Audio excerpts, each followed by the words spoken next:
Hello दोस्तों, आज की हमारी कहानी की लेखिका हैं ऋतु वर्मा। नील मस्ती में गुनगुना रहा था, मेरे रंग में रंगने वाली परी हो या परियों की रानी। तभी पीछे से उसकी छोटी बहन अनु ने आकर कहा, भैया प्यार हो गया है क्या किसी से शादी के बाद? नील बोला, नहीं तो, पर गाना तो गा ही सकता हूँ। अनु मुस्कुराते हुए अंदर चाय बनाने चली गई। तभी घर के बाहर कार के रुकने की आवाज आई। अनु ने खिड़की से देखा, राजीव भैया और मधु भाभी आ रहे थे। अनु जब चाय लेकर कमरे में पहुंची तो राजीव भैया बोले, अनु, मेघा भाभी नहीं आई अब तक। इससे पहले कि अनु कुछ बोल पाती, मम्मी बोली, अरे मेघा के तो बैंक में बहुत तो काम चल रहा है, देर रात घर में पहुंचती है। बेचारी का काम के बोझ के कारण चेहरा उतर जाता है। नील बरबस बोल उठा, अरे मम्मी, बहू ही तुम्हारी काले मेघ जैसी है, तुम बेकार में ही काम को दोष दे रही हो। मेघा ने तभी घर में कदम रखा था। नील की बात पर वह सकपका गई। नील खुद ही अपने चुटकुले पर हंसने लगा। नील की मम्मी का माथा ठनका और बोली, नील, हंसी मजाक करने का भी एक स्तर होता है। मम्मी की बात सुनकर नील बोला, मम्मी, मेघा मेरी जीवन साथी है, मेरे साथ साथ मेरे मजाक को भी समझती है। मगर मेघा को देखकर ऐसा नहीं लग रहा था। कुछ देर बाद मेघा तैयार होकर बाहर आ गई।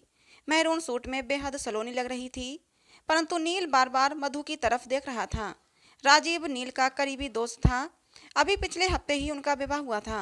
मधु बेहद खूबसूरत थी, परंतु मेघा के तीखे नए नक्श भी कुछ कम नहीं थे। डाइनिंग टेबल पर तरह तरह के पकवान सजे हुए थे। अनु बोली, मधु भाभी, ये फ्रूट कस्टर्ड और शाही पनीर हमारी मेघा भाभी की पसंद है। राजीव बोल उठा, अरे अनु, मधु कुछ भी फ्राइड या ऑयली नहीं लेती, चेहरे पर दाने आ जाते हैं। एक एक नील प्रशंसात्मक स्वर में बोल उठा, और फिर गोरे रंग पर अलग से दिखते भी हैं, गहरे रंग में तो सब घुल मिल जाता है। मेघा बोली, हाँ, सिवा प्यार के। उसके बाद मेघा वहां रुकी नहीं और दंदनाती हुई अंदर चली गई। उसके बाद महफिल न जम सकी। जब वे लोग जा रहे थे तो मेघा उन्हें छोड़ने बाहर भी नहीं आई। कमरे में घुसते ही नील बोला, मेघा, तुम बाहर क्यों नहीं आई? मेघा ने कहा, क्योंकि मैं थक गई थी और तुम थे ना वहाँ मधु का ध्यान रखने के लिए। नील गुस्से में बोला, इतनी असुरक्षित क्यों रहती हो? अगर कोई सुंदर है तो क्या उसे सुंदर कहने से मैं बेवफा हो जाऊंगा? मेघा बोली, नील, मैं तुम्हारी तरह अपने पापा के साथ काम नहीं करती हूँ कि जब मर्जी हो तब जाओ और जब मर्जी हो तब मत जाओ। नील गुस्से में बोला, बहुत घमंड है तुम्हें अपनी नौकरी का। जो भी करती हो अपने लिए करती हो, मेरे लिए तो तुमने कभी कुछ नहीं किया है। सुबह मेघा के दफ्तर जाने के बाद मम्मी नील से बोली, नील, कुछ तो बिजनेस पर ध्यान दे, शादी को 7 महीने हो गए हैं, कल को तुम्हारे खर्चे भी बढ़ेंगे। नील हमेशा की तरह मम्मी की बात को टालकर चला गया। रात को खाने पर पापा गुस्से में नील से बोले, तुम्हारा ध्यान कहाँ है? आज पूरा दिन तुम दफ्तर में नहीं थे, ऐसा ही रहा तो मैं तुम्हें खर्च देना बंद कर दूंगा। नील बेशर्मी से बोला, पापा, आप कमाते हो और मम्मी घर पर रहती हैं, पर मेरे केस में मेरी बीबी कमाती है और मैं बाहर के काम देख लेता हूँ। नील की बात सुन मेघा हक्की बक्की रह गई।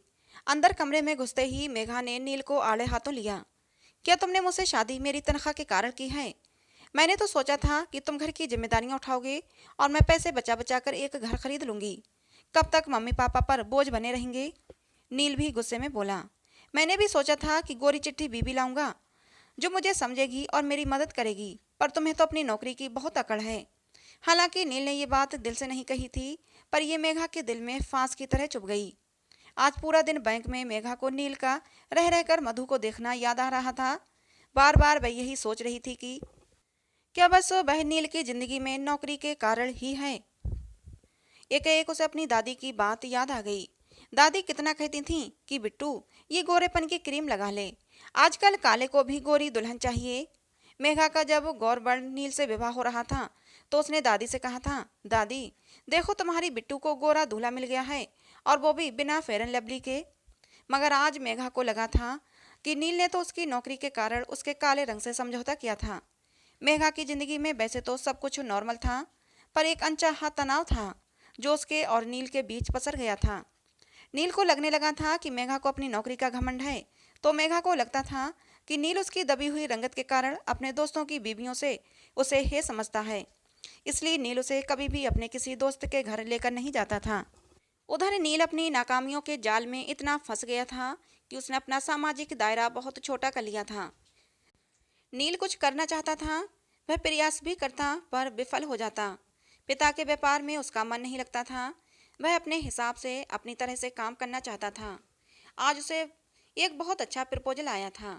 काम ऐसा था जिसमें नील अपनी इंजीनियरिंग की पढ़ाई को भी इस्तेमाल कर सकता था, परंतु अपने काम के लिए उसे पूंजी की जरूरत थी। नील को पता था कि उसके पिता अपने पुराने अनुभवों के कारण उसकी मदद नहीं करेंगे। नील को लगा मेघा उसकी जीवन साथी है, शायद वह उसकी बात समझ जाए। जब नील ने मेघा से कहा तो मेघा तुनक कर बोली, अलग बिजनेस का इतना ही शौक है तो अपनी कमाई से कर लो। मुझे तो लगता है कि तुमने मुझसे शादी ही इस कारण की है कि बीवी की कमाई से अपने सपने पूरे करोगे। फ्री सेक्स मुझसे मिल ही रहा है, जेब खर्च 30 की उम्र में भी अपने पापा से लेते हो, और बाहर घुमाने के लिए ये पतली सुंदर और गोरी लड़कियां जो तुम्हारे पास होंगी ही ना। रात में खाने की मेज पर तनाव छाया रहा। अनु ने चुपके से पापा को सारी बात बता दी थी। पापा ने मेघा से कहा, बेटा एक बार नील की बात पर ठंडे दिमाग से सोचो। जब बच्चे हो जाएंगे तो वैसे ही तुम लोगों का हाथ तंग हो जाएगा। मेघा तो जैसे फुफकार उठी, अच्छा बहाना ढूंढा है, पूरे परिवार ने पैसा उगाई का। जानती हूँ एक काली लड़की का उद्धार क्यों किया है इस परिवार ने, अब कीमत तो चुकानी ही होगी ना।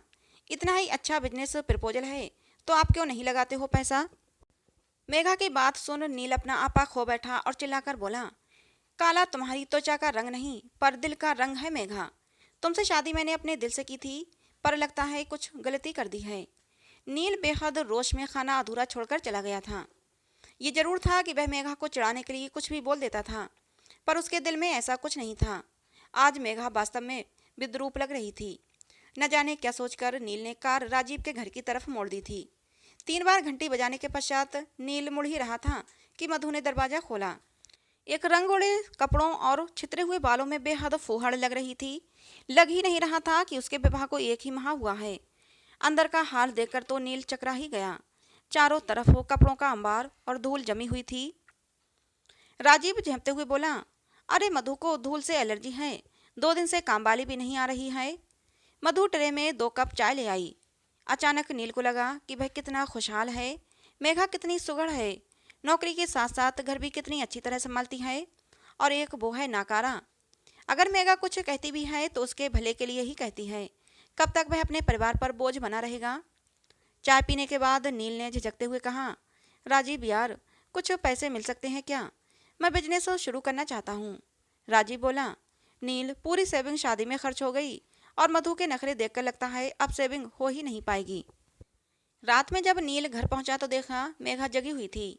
नील को देखकर बोली, फ़ोन क्यों स्विच ऑफ कर रखा है। नील क्या हम शांति से बात नहीं कर सकते हैं। नील ने मेघा से कहा, मेघा मैं कोशिश कर रहा हूँ पर मुझे तुम्हारे साथ की ज़रूरत है। मेघा भी भर्राए हुए स्वर में बोली, नील मैं जानती हूँ, पर जब तुम मेरे रंग पर कटाक्ष करते हो मुझे बहुत छोटा महसूस होता है। नील बोला, तुम पर नहीं मेघा, अपनी नाकामयाबी पर हताश होकर कटाक्ष कर देता हूँ। आज तक किसी से नहीं कहा, पर मेघा बहुत तो कोशिश करके भी अपनी नाकामयाबी की परछाई से बाहर नहीं निकल पा रहा हूँ। तुम अच्छी नौकरी में हो, तुम नहीं समझ सकती कि कितना मुश्किल है नाकामयाबी का बोझ ढोना। मेघा सुबकते हुए बोली, जानती हूँ नील, कैसा लगता है जब लोग आपको रिजेक्ट कर देते हैं। तुमसे पहले 10 लड़के मेरे रंग के कारण मुझे नकार चुके थे। तुमसे विवाह के बाद ऐसा लगा जैसे सब कुछ ठीक हो गया है, पर रह रहकर तुम्हारे मजाक मेरे दिल में कड़वाहट भर देते हैं। नील बोला, पगली ऐसा कुछ नहीं है, मैं ज़्यादा बोलता हूँ ना तो कुछ भी बोल जाता हूँ। तुमसे ज़्यादा समझदार और प्यारी पत्नी मुझे नहीं मिल सकती है, ये मैं अच्छी तरह जानता हूँ। हाँ तुम्हारा मुझे हे दृष्टि से देखना पागल कर देता है, और इस कारण मैं कभी कभी जानबूझकर तुम्हें नीचा दिखाने के लिए कभी कभी कटाक्ष कर देता था। दोस्तों कहानी कैसी लगी जरूर बताना, पसंद आई हो तो प्लीज़ लाइक करें, चैनल को सब्सक्राइब करें।